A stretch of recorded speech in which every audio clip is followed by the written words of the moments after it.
దశలో మొదటి రోజైనటువంటి తొలి ఏకాదశి హిందూ సాంప్రదాయ ప్రకారం మనకు ఈ రోజు నుంచి పండుగల ప్రారంభోత్సవం జరుగుతుంటాయి.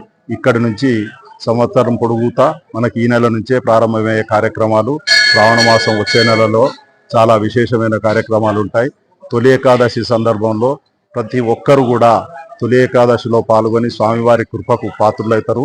ఎందుకు అంటే మొట్టమొదటి రోజు పర్వదినమైనటువంటి దినంలో దేవుణ్ణి దర్శించుకుంటే సకల సౌభాగ్యాలు కలుగుతాయని వారి యొక్క అభిప్రాయంతో అభిష్టంతో మా ఆలయానికి విశేషంగా కూడా తొలి ఏకాదశి రోజు చాలా మంది భక్తులు దర్శించుకొని స్వామివారి ఆశీస్సులు పొందుతారు.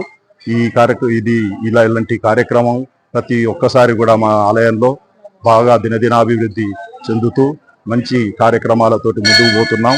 ఇంకా రాబోయే రోజుల్లో ఆగస్టులో శ్రావణ మాసం దినోత్సవం పురస్కరించుకొని అమ్మవారి లక్ష్మీ అమ్మవారికి మా కుంకుమార్చన కార్యక్రమాలు ఉంటాయి, వరలక్ష్మీ వ్రతం కార్యక్రమాలు ఉంటాయి, తర్వాత అమ్మవారి హోమము కూడా ఉంటుంది.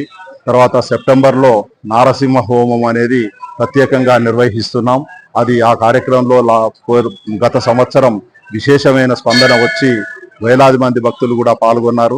ఈ సంవత్సరం కూడా ఆ కార్యక్రమాన్ని మా ఆలయంలో ప్రత్యేక కార్యక్రమంగా స్వీకరిస్తూ నారసింహ హోమం కార్యక్రమాన్ని సెప్టెంబర్ 24వ తారీఖు రోజు నిర్వహిస్తున్నాం.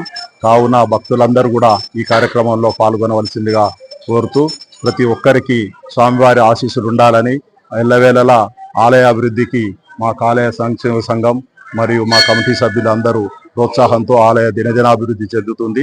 దీనికి సహకరించిన అందరికి కూడా ప్రత్యేక అభినందనలు. భక్తులందరికీ కూడా ప్రత్యేక శుభాకాంక్షలు తెలియజేస్తున్నాం తొలి ఏకాదశి సందర్భంగా. జయ శ్రీమన్నారాయణ.